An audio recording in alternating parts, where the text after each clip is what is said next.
Ethereum का फुसाका upgrade 3 दिसंबर को आ रहा है, लेकिन एक चौंकाने वाला ट्रेंड सामने आया है। दीर्घकालिक धारक तेजी से अपने ईटीएच बेच रहे हैं। ये अपग्रेड पेयर डीएएस के साथ नेटवर्क क्षमता को 8 गुना बढ़ाएगा, लेनदेन को लगभग तुरंत करेगा और लेयर 2 समाधानों के लिए शुल्क काफी कम करेगा।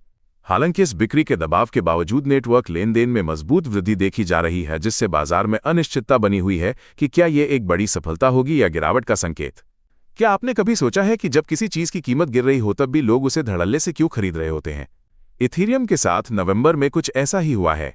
नवंबर में इथीरियम का स्पॉट ट्रेडिंग वॉल्यूम $375 बिलियन तक पहुंच गया, जिसमें ईटीएफएस का $35 बिलियन का योगदान रहा। यह दर्शाता है कि संस्थागत निवेशक इसमें सक्रिय रूप से शामिल हो रहे हैं।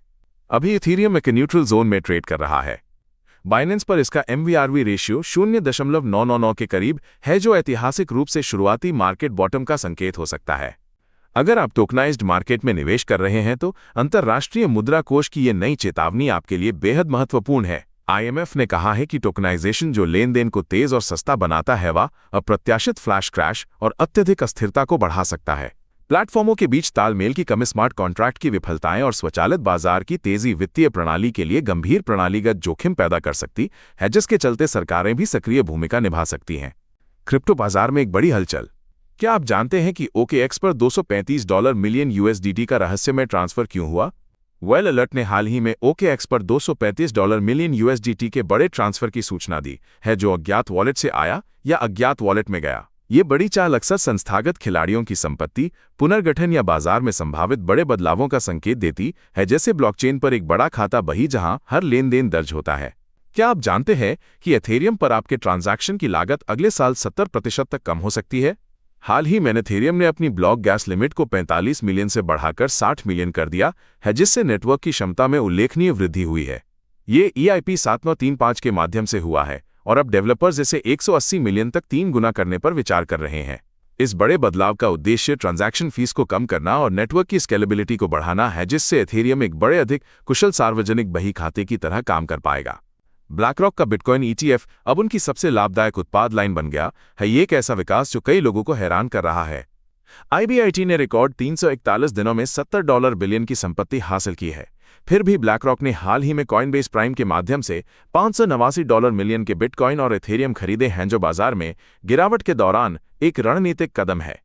ये खरीदारी खुदरा निवेशकों की घबराहट के विपरीत संस्थागत विश्वास को दर्शाती है। भले ही IBIT से $114 मिलियन का शुद्ध बहिर्वाह भी देखा गया। क्या आप जानते हैं कि आपकी क्रिप्टो ट्रेडिंग में छिपे हुए स्नाइपर और इनसाइडर्स कौन हो सकते हैं, जो आपके निवेश को प्रभावित कर सकते हैं? OKX वॉलेट अब एक डेक्स एग्रीगेटर और उन्नत ऑन-चेन टोकन अंतर्दृष्टि के साथ आता है, जो आपको डेवलपर होल्डिंग्स, कॉन्ट्रैक्ट विश्लेषण और जोखिम संकेतों जैसी महत्वपूर्ण जानकारी देता है। ये आपको अपनी संपत्ति पर पूरा नियंत्रण रखते हुए बेहतर निर्णय लेने और केंद्रीकृत एक्सचेंजों पर निर्भरता कम करने में मदद करता है। लेकिन याद रखें, हमेशा अपना शोध करें। क्रिप्टो सुरक्षा में एक चौंकाने वाला खुलासा। अपबिट ने $30 मिलियन के हैक की जांच करते हुए अपने वॉलेट सिस्टम में एक गंभीर दोष पाया है। ये खामी हमलावरों को सार्वजनिक लेनदेन का विश्लेषण करके निजी कुंजियों का अनुमान लगाने की अनुमति दे सकती थी, जो आपके डिजिटल धन तक पहुंच को नियंत्रित करती हैं। हालांकि यह स्पष्ट नहीं है कि यह दोष सीधे $30 मिलियन की चोरी से जुड़ा था या नहीं। अपबिट ने सभी नुकसानों की भरपाई करने का वादा किया है और सिस्टम को पूरी तरह से ठीक कर दिया है। क्रिप्टो बाजार में एक बड़ा बदलाव। डॉगकॉइन ने अमेरिका में अपने पहले स्पॉट ETF लॉन्च के बाद एक मजबूत उछाल दर्ज की है। ग्रेस्केल GDOG और बिटवाइज BWOW जैसे ETF के लॉन्च से दोगे की ट्रेडिंग वॉल्यूम में 135% की भारी वृद्धि हुई है, जो $0.1525 के प्रतिरोध स्तर को तोड़ रहा है। तकनीकी रूप से यह उच्च निम्न स्तर और $0.1550 से ऊपर समेकन दिखा रहा है, जिससे $0.179 और संभावित रूप से 27 सेंट तक जाने का संकेत मिलता है। क्रिप्टो की दुनिया में एक बड़ा बदलाव। टेदर ने उरुग्वे में बिटकॉइन माइनिंग बंद कर दी है, लेकिन अब वो सोने का सबसे बड़ा खरीदार बन गया है। ऊर्जा लागत विवाद और $4.80 मिलियन के कर्ज के कारण ये फैसला लिया गया।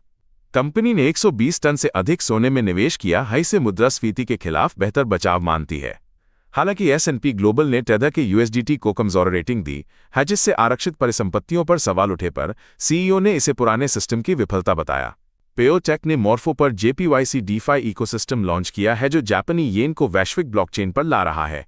ये क्यूरेटर पहल JPYC के उधार और उपज सृजन को सरल बनाती है, जिससे ये दुनिया भर में ब्लॉकचेन पर अधिक सुलभ हो जाएगा। मॉर्फो के $5 बिलियन के नेटवर्क पर उपयोगकर्ता यूलर फाइनेंस जैसे भागीदारों के माध्यम से जेपीवाईसी को उधार दे और ले सकते हैं, जो एशिया में गैर डॉलर स्थिर मुद्रा की बढ़ती मांग को पूरा करेगा। क्रिप्टो बाजार में एक बड़ी खबर है। लाइटरपर्प डेक्स ने सिर्फ 24 घंटों में $9 का अविश्वसनीय ट्रेडिंग वॉल्यूम दर्ज करके सभी को चौंका दिया है। ये उपलब्धि इसे हाइपरलिक्विड जैसे प्रमुख प्रतिद्वंद्वियों से आगे रखते हुए परपेचुअल फ्यूचर्स DEXs के बीच शीर्ष स्थान पर ले आई है, जो विकेंद्रीकृत व्यापार में एक महत्वपूर्ण बदलाव का संकेत है।